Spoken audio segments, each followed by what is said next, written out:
And he hits me with another line that you probably heard. I can't hold it steady on him. So we're trying to figure out how we're going to shoot this deer. I'm trying to calm him down. And by this time, the deer had done moved off to the right side of the field. So I'm beating the shooting house to death, trying to get the rifle out the window. Finally get it out. And right when we get the rifle out the window, the deer step off in the woods. So he's losing it. So I just blew my best opportunity to kill a deer. This is unbelievable. Yada, yada. I said, hey, look, we got 45 more minutes of daylight. Relax. Right when I got that out of my mouth, two does come out at 250 yards right out in front of us. Now, if you don't deer hunt, 250 yards is a long shot for anybody. So I told him, I said, look, we got 45 more minutes. We're going to wait and see how close they get. Lo and behold, the deer ain't move a foot. About 5:15 rolls around. Well, I can't sit here and not let him shoot. So we did the drill.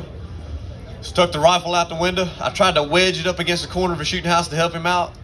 He said, all right, I see him. I flipped the rifle on safety. I promise you, as soon as I took my finger off the safety, boom, and a deer fell. I could not believe it, right? I've never seen a kid so happy in his life. When we tried to get out the shooting house to go see his first deer, he didn't hit a step the whole way down. He jumped all the way to the ground and was running. Well, he's probably 40 or 50 yards in front of me, and I just can't help but start bawling my eyes out. I'll tell you this story not just so you guys think of what a great job I did. All I did was listen. The Lord put on my heart to reach out to this kid and help him out. And I listened. All I did was show just a little effort, and he did all the work.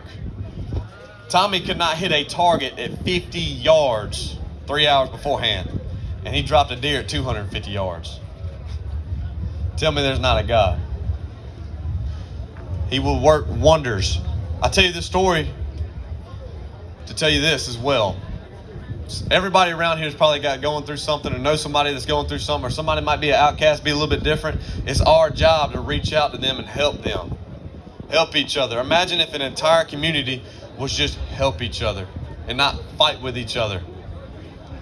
Solve a lot of problems, right? I've never seen a kid so happy in my life, and I always tell people that story to remind them, we got to take care of each other, guys. I don't care. God made each and every one of us in his own perfect image. Some of us are different. Some of us aren't. We're all made in his perfect image. You reap what you sow. Ever since I took that kid hunting and shared that unbelievable story with him, I got everybody across America wants to take me hunting. It's crazy how that works, right? Take care of each other. Be nice. He's made us all in the image he wanted to make us in. Next point we're going to talk about. This is mainly for the young guys. It's very important. I wish I'd have known more about it when I was your guys' age. Proverbs 27:17 says, iron sharpens iron, and one man sharpens the face of his neighbor. That means be careful who you hang around. You are who you hang around. Tell people all the time, behind every successful person, baseball player, doctor, musician, it does not matter, whatever it is, behind anybody who has success and whatever they do is an unbelievable support staff, which is family, friends, and maybe a significant other, right? Be careful who you hang around. Because just like a successful person has an unbelievable support staff, a loser has a terrible support staff. High achievers do not hang around low achievers.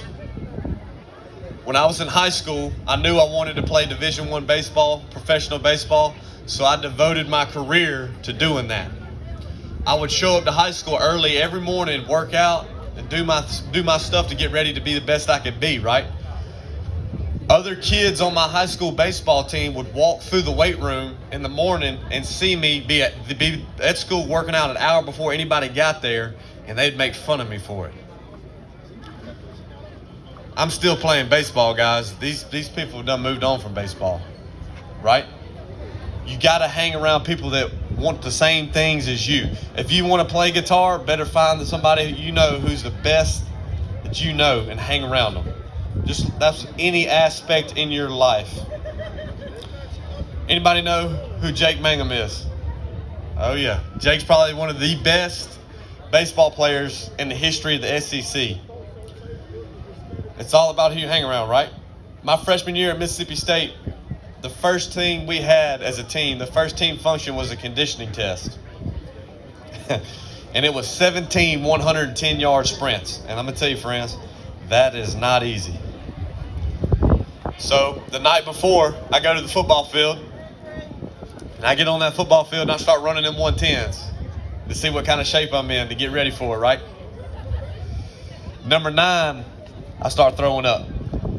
So, of course, I'm pretty stressed out. I didn't make halfway, and I'm already throwing up. And I got a conditioning test in front of a coaching staff and other players in the morning that I don't even know, or barely know, right? And your first impression is your best chance to get a good impression, right?